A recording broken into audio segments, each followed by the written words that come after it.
¿Cuántos creen que si clamas al nombre de Jesús puedes ser salvo? Amén. Parece algo, bueno, para nosotros que lo hemos hecho, que lo hemos experimentado, hemos visto que es una realidad, que se ha cumplido, que hemos clamado su nombre y hemos encontrado salvación. Pero esto es una invitación que está en la Biblia para todos, que si clamas al nombre de Jesús van a pasar cosas en nuestra vida. Y hoy vamos a hablar de eso y también de esta declaración. Vamos a hablar de el Dios de pactos, porque la Biblia nos menciona que Dios es un Dios de pactos. Es un Dios que hace tratados con el hombre, compromisos con nosotros, promesas con nosotros, alianzas con la humanidad. Y vamos a ver por encimita de qué se trata esto de que Dios es un Dios de pactos. Y ese es uno de los pactos. Si clamas al nombre de Jesús, tendrás salvación. Ese es uno de los pactos que Dios hace con los hombres. En la Biblia, en el Antiguo Testamento, la palabra que se usa para pacto en hebreo es berit. Y esto en original quiere decir yugo, quiere decir atarse con grilletes, ¿vale? Es un sinónimo, son alianza, acuerdo o promesa solemne, pero también deriva de una raíz que quiere decir una atadura, lo que conlleva a una obligación. Pacto no es una palabra que usemos mucho, solo podemos escuchar a lo mejor hoy en día el pacto matrimonial, que también es un pacto, es un compromiso que requiere una obligación. Un pacto es como un acuerdo, como una alianza, como un contrato entre dos partes y cada parte tiene un compromiso y unas obligaciones, unos deberes que cumplir, ¿vale? Hay responsabilidades exigidas en esta relación y también hay derechos. Hay diferentes tipos de pactos en la Biblia, ¿vale? Vamos a ver alguno. Por ejemplo, entre un rey y su pueblo. Bueno, no voy a entrar ahora porque si no me tiro mucho tiempo. Hay pactos de términos de paz garantizados entre dos partes. Por ejemplo, bueno, hay tratados internacionales, los tratados de los derechos humanos, por ejemplo, tratados de paz. Ahora se está intentando firmar un tratado de paz, un pacto entre Israel y Gaza. Hay países que tienen sus pactos firmados de no agresión, etcétera, etcétera, etcétera. Y esto requiere, pues claro, unos deberes y unas obligaciones y unos derechos entre ambas partes. El primer pacto que vemos en la Biblia de parte de Dios hacia el hombre es el pacto de Noé. ¿Vale? ¿Cuántos conocéis el pacto de Noé? ¿En qué consistía el pacto de Noé? ¿Alguien podría decírmelo?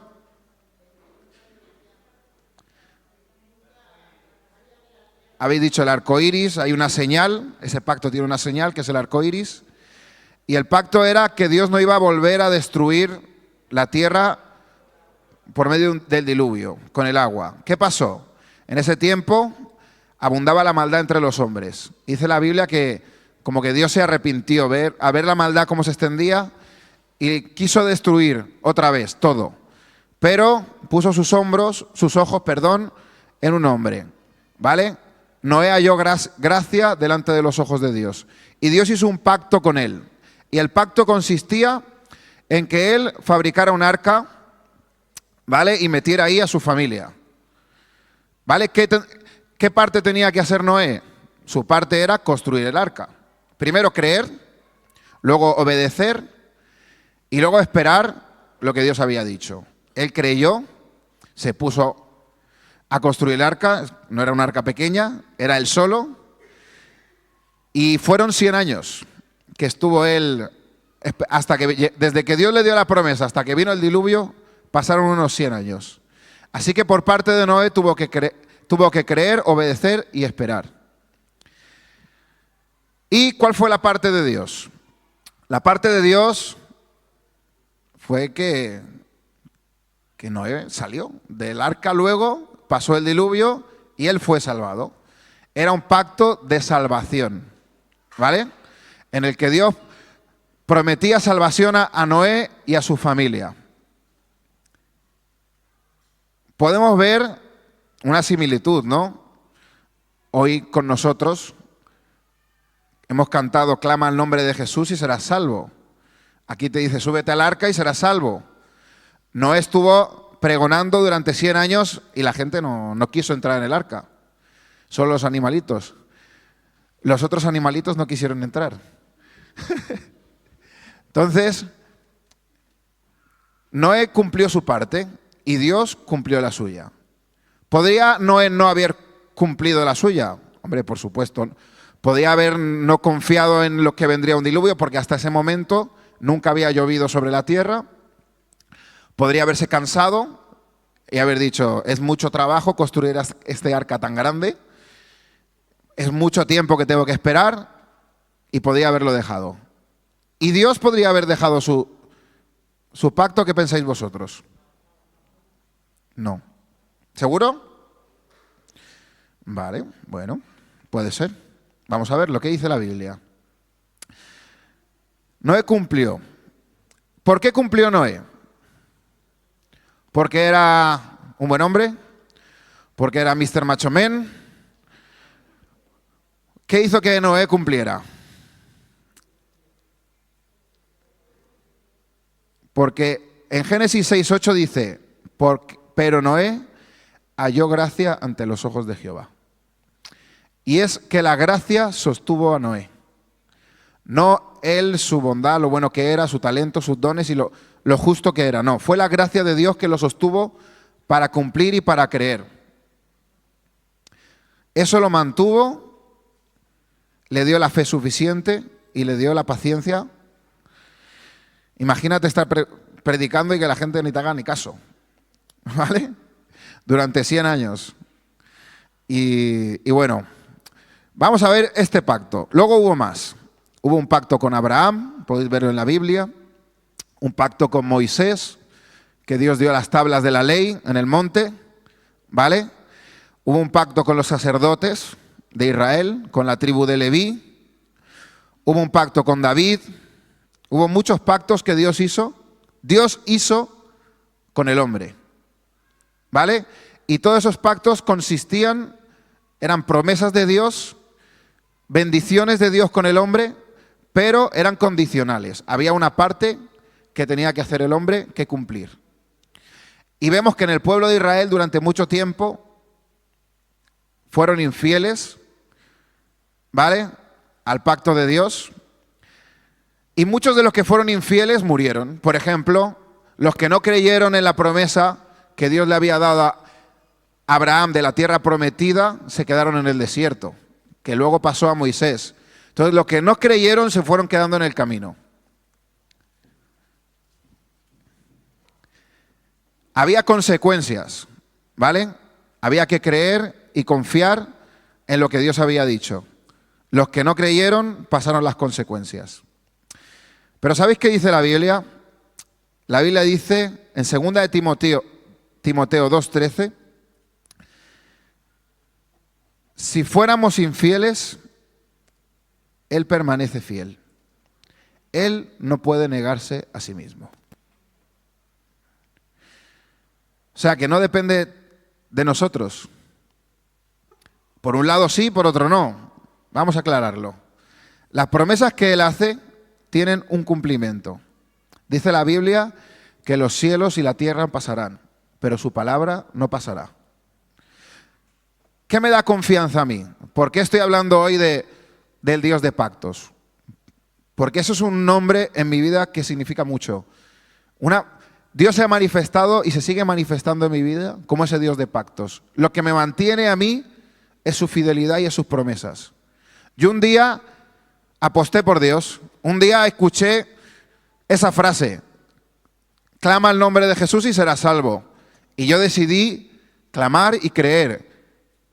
Y obtuve el perdón de Dios, obtuve la misericordia de Dios, obtuve un borrón y cuenta nueva. Pero eso no significa que yo me haya mantenido fiel. En mis propias fuerzas muchas veces he cometido errores, he querido rendirme en el camino, muchas veces, porque no es fácil. Pero lo que me ha mantenido ha sido el Dios de pactos. Jesús dijo que hasta que... Es que lo tengo en la cabeza. No sé cómo, lo parafraseo, no sé exactamente cómo lo dijo, pero dijo: hasta hoy mi Padre trabaja y yo trabajo. El Padre está trabajando. Jesús quería decir que el Padre no ha dejado de trabajar y está trabajando, y por lo tanto Él también, que no iba a descansar. ¿Y en qué está trabajando Dios? En lo que Él ha prometido en su pacto. ¿Y Él qué ha prometido? ¿Qué cosas nos ha prometido a nosotros?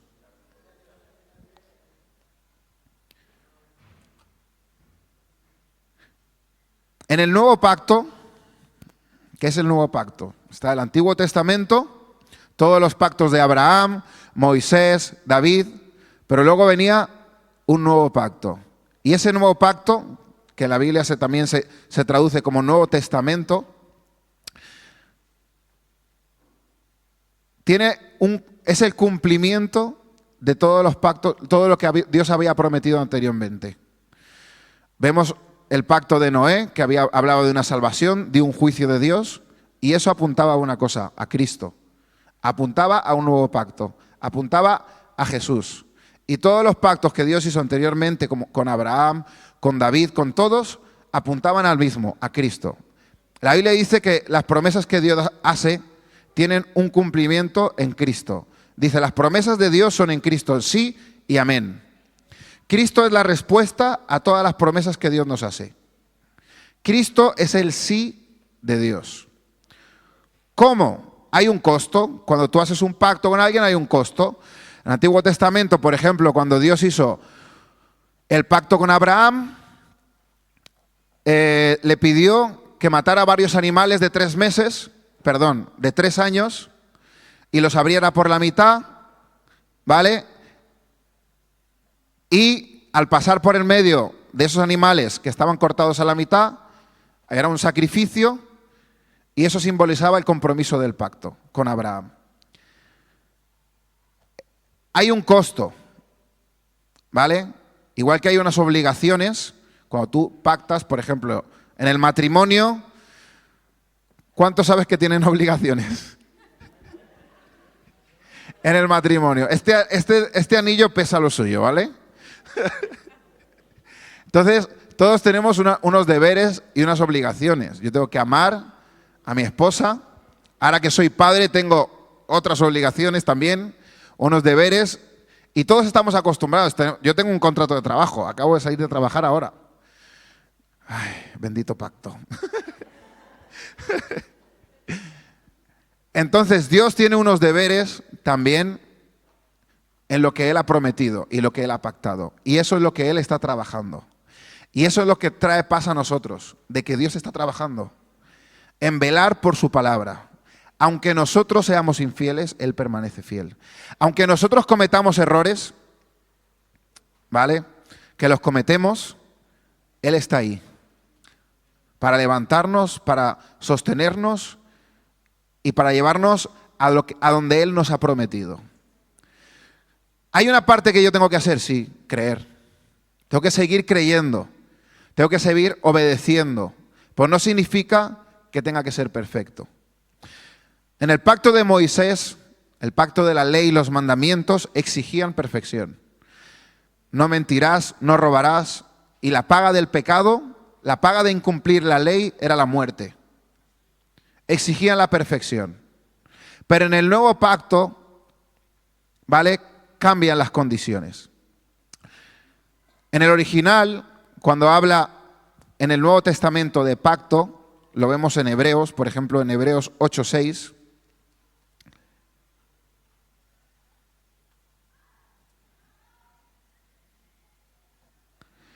Pero ahora tanto mejor ministerio es el suyo, cuanto es mediador de un mejor pacto, establecido sobre mejores promesas. Aquí está hablando sobre el cumplimiento de Dios de los pactos anteriores y sobre todo apuntaba a Cristo. Aquí la palabra pacto no tiene nada que ver con la del Antiguo Testamento. ¿Vale? Aquí esta palabra se traduce en el original en griego como testamento. ¿Qué es un testamento? Testamento es como una declaración de una herencia, ¿no? De un otorgamiento de algo que vas a recibir. Pero tú no haces nada. ¿Tú qué haces? Si yo ahora dejo el testamento sobre mis hijos, ese papel lo que está diciendo los derechos que tienen mis hijos, que yo les estoy otorgando. Pues este es el nuevo pacto que habla Jesús, del que habla la Biblia, donde Dios nos está otorgando, donde Él nos está dando. ¿Y el precio? ¿Qué precio tenemos que pagar nosotros? El precio lo ha pagado Él. En la cruz. Cristo en la cruz. Nunca sabré lo que costó ver mi maldad sobre esa cruz. Lo hemos cantado antes, ¿vale? Y me ha venido a la mente. Y es eso, lo que costó el pacto de Dios. Tuvo un precio. Ese testamento, ese beneficio, ese otorgamiento, esos derechos que Él nos da, han tenido un precio que tuvo que pagar Cristo. ¿Qué beneficios tenemos ahora en el nuevo pacto? El perdón. Amén. ¿Cómo es ese perdón? ¿Limitado? ¿Cuántas veces nos perdona Dios?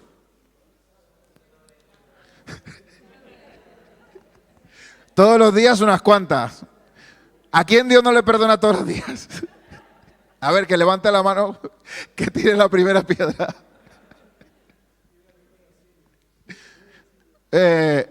Es un pacto, es un pacto perfecto, es un pacto eterno, es un pacto que trasciende todo, porque lo que hizo Jesús en la cruz hizo que fuera algo, una salvación perpetua, eterna, para siempre. Entonces, no depende de nosotros. Yo estoy aquí hoy subido por la gracia de Dios, por las promesas de Dios. No por mí. En serio, no por mí. Y a veces, humanamente, queremos nosotros o nos sentimos culpables o también nos engañamos o otras personas o el otro nos engaña haciéndonos creer que depende de nosotros. Que si no avanzamos es porque no estamos haciendo las cosas bien, por el pecado o porque no somos lo suficientemente fervientes, pero nosotros no tenemos que esforzarnos de esa manera. Nosotros tenemos que mirar a la cruz y creer, porque Él lo ha prometido. No se trata de nuestro esfuerzo, no se trata de nuestras obras, se trata de Él. Él ha dicho que lo va a hacer y lo hará. ¿Cuántos han recibido promesas de Dios? Para su casa, para su familia, para su vida. Ya solo la salvación, no hay mejor promesa que esa. Y es una visión y es una vista hacia lo eterno, que trasciende lo que podamos vivir aquí. O sea, el pacto, los que estamos en relación de pacto hoy con Dios, ese pacto es superior a cualquier cosa. Y podemos mirar lo que vamos a recibir y lo que está por delante es mayor que cualquier prueba, cualquier circunstancia que podamos vivir. Entonces, eso es lo que me alienta y lo que me sostiene. Y yo puedo confiar en ese Dios de pactos. Yo sé que en mí no puedo, porque fallo una y otra vez. Pero hay otra promesa. Hay otra promesa que Él nos dio en el nuevo pacto, y es que nos va a capacitar. Porque antes, ¿cómo iba a capacitar a los israelitas para no mentir, no robar, no codiciar. Era imposible porque es imposible cumplir toda la ley. Pero ahora en el nuevo pacto hay una promesa de que Dios nos va a capacitar. Por medio del Espíritu Santo, Él lo va a hacer. ¿Cuánto tienes pruebas y dificultades y luchas internas? Bueno, pues hay una promesa de Dios, que Él lo va a hacer. Y es el Dios de pactos. Él es fiel. Y su palabra se cumple. Entonces lo va a llevar a cabo. Entonces, muchas veces luchamos porque nos vemos y sabemos que no llegamos y que no podemos y que no tenemos, nos falta. Pero no tenemos que mirarnos a nosotros. Tenemos que mirarlo a Él. Porque Él hace que lo imposible sea posible. Él hace los milagros. Y Dios creó los pactos para que no se rompieran. Por ejemplo, el pacto del matrimonio, que es también uno de los primeros pactos que Dios estableció. El pacto del matrimonio es un pacto a tres, por si no lo sabíais. Entre un hombre, una mujer, delante de Dios y Dios. ¿Vale? Dice, lo que Dios unió, no lo separe el hombre. Entonces, es un pacto que Dios hace. Y es, bueno, que hacemos con Dios.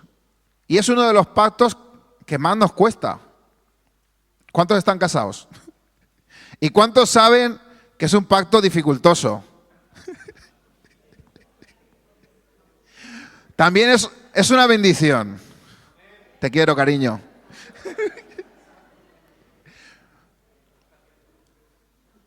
Pero es un pacto que los israelitas, cuando salieron de Egipto, con la cultura de Egipto, lo primero que hacían era darle una patada a la mujer y divorciarse. Por tonterías, por cualquier tontería. No me gusta cómo me ha cocinado, no me gusta algo de la mujer y se querían divorciar los israelitas. Entonces Moisés, para prevenir que no hubiera tantos divorcios, instituyó un documento que era, de aquella se divorciaba el hombre unilateralmente. El documento tenía que ser firmado por los dos y que fuera los dos de acuerdo, de mutuo acuerdo. Vamos, como es hoy en día. Pero esto no era la voluntad de Dios.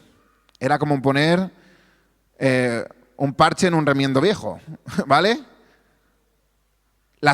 La solución de Moisés era un apaño para que no hubiera tantos divorcios. Pero en el origen, Dios instituyó el matrimonio como un pacto irrompible. Hoy, desgraciadamente, hay muchos divorcios y aún dentro de la propia iglesia. Propios creyentes se divorcian. Y si vamos a la lista o a los motivos del divorcio, muchas veces son tonterías. No lo aguanto, me casé muy joven, era ignorante y ahora no somos compatibles, o son motivos económicos. Lo mismo que pasa afuera se ha metido de alguna manera dentro de la iglesia. Poner el silencio en los móviles, por favor.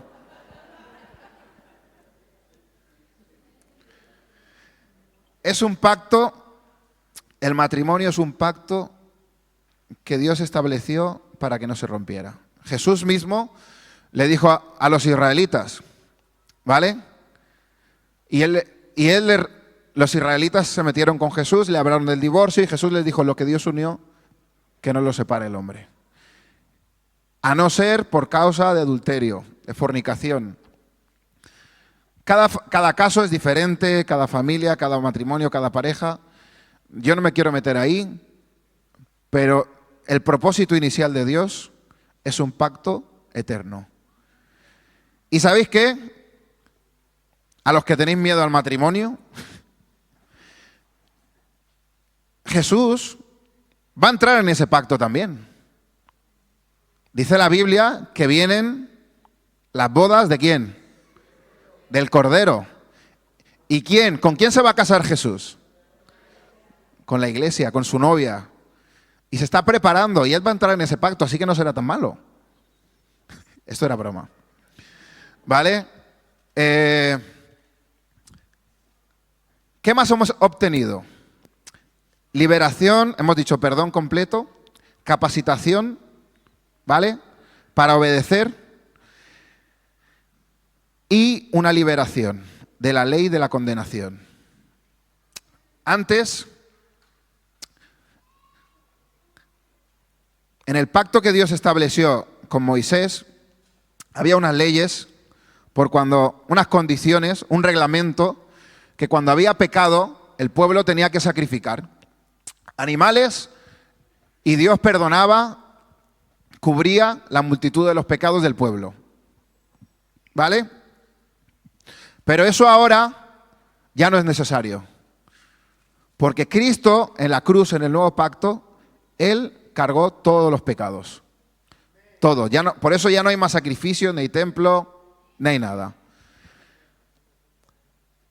Yo algo que descubrí en el seminario cuando fui la primera vez,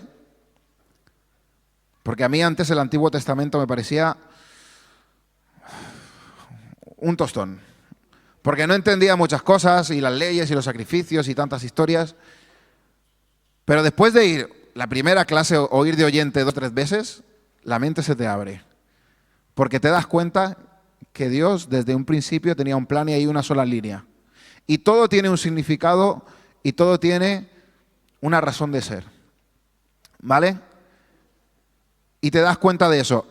Por ejemplo, los sacrificios apuntaban a Cristo.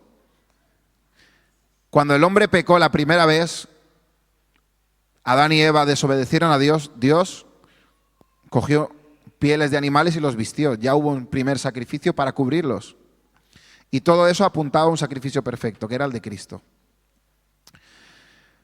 Hay otra promesa en el nuevo pacto para nosotros, y es un nuevo conocimiento de Dios.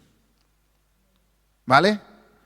Digamos que en el Antiguo Testamento ese Dios estaba velado en el templo, estaba en un lugar santísimo, solo podía entrar el sumo sacerdote una vez al año, y Dios se revelaba muy a cuentagotas, a Abraham, a Moisés, a profetas, y Dios hablaba puntualmente. Pero hoy, en el nuevo pacto, tenemos otro privilegio y otra promesa, y es que tenemos libre acceso. El velo, que eran unas cortinas como estas, gordísimas, ¿vale? Se rompieron. Cuando Jesús estuvo en la cruz, hubo un temblor, y en el templo de Jerusalén el velo se rasgó de arriba hacia abajo. De arriba hacia abajo. Eso significaba que Dios estaba abriendo la entrada para poder entrar nosotros al lugar santísimo y tener comunión con Dios. Tenemos una nueva revelación, un nuevo conocimiento de Dios. Tenemos una relación renovada, ¿vale? Con Dios. Esto quiere decir que la paz real, la que nos prometió Cristo, es solo posible con una relación con Él.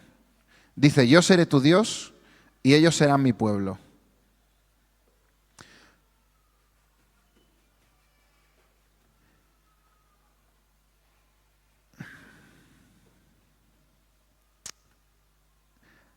En el Antiguo Testamento Dios avisó.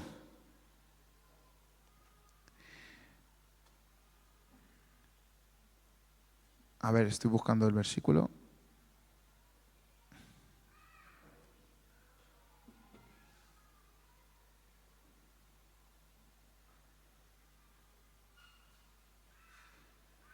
Ay, no lo encuentro.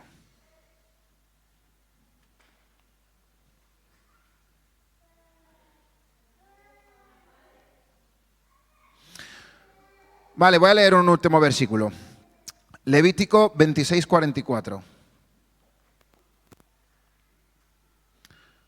Porque este es el centro del mensaje que quiero que os quedéis principalmente, porque es lo que me sostiene a mí.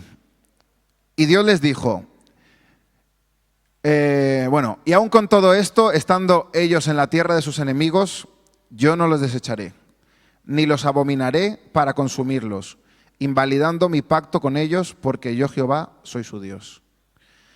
En este punto Israel estaba siendo infiel a Dios. Pero Dios está diciendo que aunque ellos están en la tierra de sus enemigos, yo no los voy a desechar. Y esto es una promesa maravillosa. Obviamente esto es voluntario. Dios no te puede obligar a permanecer en pacto con Él. Igual que el propósito de Dios es que no haya divorcios, la gente desgraciadamente rompe y se divorcia. En el original griego, divorcio se traduce como apostasis. Bueno, es el mismo raíz de apostasía. ¿Sabéis lo que es apostasía, no? Renunciar a la fe. Entonces, es lo mismo. ¿Tú qué estás haciendo cuando renuncias a la fe? Estás rompiendo un pacto que Dios ha hecho contigo. Quería también aclarar otra cosa, y es que nosotros no podemos pactar con Dios. Es más, la Biblia nos recomienda que no, Jesús lo dijo que vuestro sí sea sí, vuestro no sea no, y todo lo que pase de esto de mal procede. Y está hablando de jurar y de comprometerte. Los juramentos eran pactos también. ¿Qué pasaba antes? Que todo el mundo hacía compromisos, juramentos, y hoy en día en muchos sitios se predica que tú puedes pactar con Dios, hacer pacto. No, es Dios quien pacta con el hombre. Entonces, eso de pactar con Dios y hacer un compromiso, la razón de que se sostenga los pactos de los que hemos hablado hoy es porque Dios da la garantía, pero que nosotros pactemos no hay ninguna garantía, si somos hombres. Hoy estamos aquí, mañana allí, y somos falibles y nos equivocamos. Entonces, la Biblia nos recomienda que no juremos, que no pactemos, que no nos comprometamos más allá de nuestro sí, nuestro no. Que nos vamos a equivocar. Yo no tiendo a hacer promesas, pero a veces me doy cuenta. Les digo a mis hijos, tal día, es más, me lo están recordando todos los días. Les dije que cuando me pagaran la nómina los iba a llevar a un sitio. Y hasta esta mañana no me han pagado. Y toda la semana pasada me lo han estado diciendo. Papá, ¿ya has cobrado? Papá, ¿ya has cobrado? Papá, ¿ya has cobrado? Y no me gustaría fallarles. Por eso la Biblia nos recomienda que no pactemos, que no nos comprometamos. Los pactos son de Dios. Y Él ya ha pactado con nosotros. Quiero animaros, como me ha animado a mí, el Dios de pactos, a descansar en Él. En lo que tú has recibido, en lo que Dios te ha hablado, a que renueves tu voto de confianza en Dios, a que renueves tu fe en las promesas que hay para tu casa, para tu familia. Porque el pacto de salvación que Dios hizo con Moisés, hoy lo tenemos también nosotros. Dice la Biblia, si crees en el Señor Jesucristo, serás salvo tú y tu casa. ¿Amén? ¿Cuántos han creído? Entonces Dios no falla. Dios no falla. Y eso es lo que me sostiene y me ha hecho poder estar hoy aquí, de pie. Entonces confía en Él, en Dios para tu ministerio, para tu servicio. Y os cuento esto ya para terminar. Yo estoy en alabanza. Hoy no he estado porque he llegado tarde del trabajo. Pero yo estoy ahí por pura gracia. Yo si no fuera porque tengo otros al lado que me guío por el oído, si me tocara a mí solo desafinaría bárbaro. No tengo buen oído. Y estoy ahí por gracia. Y si hoy Dios sostiene mi vida, es por la gracia de Dios. Y si hoy mi matrimonio sigue firme y fuerte en el nombre de Jesús, es por la gracia de Dios. Y eso es lo que me sostiene. Y eso es lo que nos va a sostener. Y esta iglesia y nosotros estamos aquí por la gracia de Dios. No por dones y por talento. Y eso es lo que nos sostiene. Y eso es lo que nos va a llevar más lejos. Entonces tenemos que seguir creyendo y confiando, porque tenemos al Dios de pactos. Amén.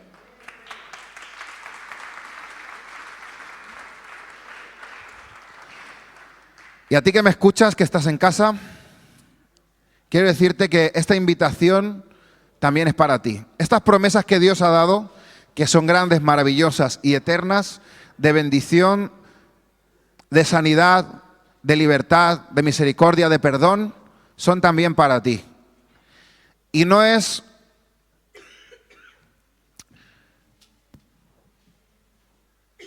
exige nada de ti, simplemente que creas. Mucha gente ayer me decía un compañero de trabajo, uno de mis encargados, porque me dijo, voy a ir a la iglesia el día que te toque compartir. Le dije, mañana me toca compartir. Me dice, voy a ir a la iglesia después del verano. Porque en verano, dice, verano salgo mucho de fiesta, peco mucho y luego ya iré después. Porque no se siente digno si peca para venir a la iglesia. Y le dije, la iglesia es un lugar para pecadores. La invitación que Dios nos da es porque la necesitamos, porque estamos enfermos por el pecado. Y Dios nos invita a entrar en pacto porque le necesitamos. Amén. Entonces quiero invitarte, si estás en casa, a que puedas descubrir a este Dios de pactos que es fiel y siempre nos va a sostener. Muchas gracias por escucharnos y nos vemos el domingo a las 11 de la mañana.